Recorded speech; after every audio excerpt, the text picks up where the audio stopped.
জমিতে ইনফেকশন করছে। তখন আমরা জমিতে যেটা প্রধান হচ্ছে পানি, জমিতে পানি দেবো না। সেই জন্য আমরা জমি চতুর্দিকে ক্লিয়ার করে চারদিকে আমরা আলটা বেঁধে দেবো, যাতে জমি থেকে পানি বেড়ে না যায়। তারপরে আমরা জৈব সার হিসাবে আমরা 20 বস্তা সার, গোবর সার জমিতে প্রয়োগ করছি। তারপরে 2 দিন পানি দেবো, পানি দিয়ে 2 দিন জমিটা ভিজে রাখবো, যাতে জমিটা নরম হয় এবং চাষটা অনেক সুন্দর হয় এবং চাষে অনেক মাটি দিতে। তারপর 2 চাষ দেওয়ার পরে জমিটা আমরা 2 দিন ফেলে রাখবো। ফেলে রাখার পরে আমরা জমিতে 2 দিন পরে সার প্রয়োগ করব। সার প্রয়োগের মাত্রাটা হচ্ছে, আমি যেরকম 33 শতক জমিতে 10 কেজি টিএসপি এবং 5 কেজি ড্যাপ, 5 কেজি ইউরিয়া এবং 7 কেজি পটাশ, 10 কেজি জিপসার এবং 1 কেজি বোরন এবং 1 কেজি রোটার প্লাস, সাথে হাফ কেজি থিওবিট দিচ্ছি।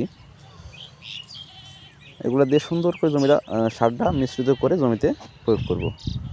জমিতে প্রয়োগ করে শেষ চাষ জমিতে সুন্দরভাবে দিয়ে দেব, যাতে সারটা মাটিতে মিশে যায়।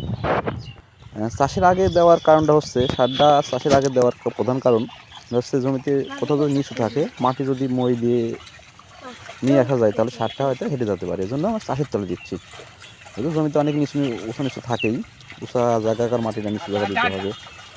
জমিটার প্রধান, এটা হচ্ছে প্রধান একটা, জমিতে মইটা সমতল করা, তাহলে আমাদের মই সমান করতে হবে।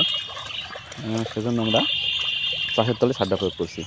এবার আমরা জমিতে মই দিব, সুন্দর করে মই দিব। যেখানে উঁচু আছে সেখানকার মাটি নিচু জায়গায় নিয়ে আসবো।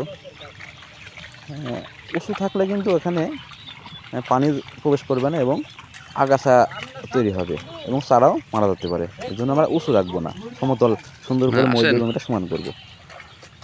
সুন্দর করে মইটা সমান করে দিয়ে তারপরে সার প্রয়োগ শেষ, জমি চাষ শেষ, মই লেবেল করা শেষ। এবার জমিতে আমরা চারা রোপণ করবো। ইনশাআল্লাহ আমরা আগামীকাল জমিতে চারা রোপণ করব। আগামীকাল আমরা জমিতে চারা রোপণ করবো। জমি প্রস্তুতির কাজ শেষ। ধন্যবাদ।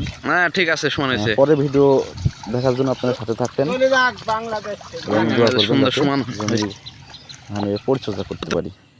আসসালামু আলাইকুম।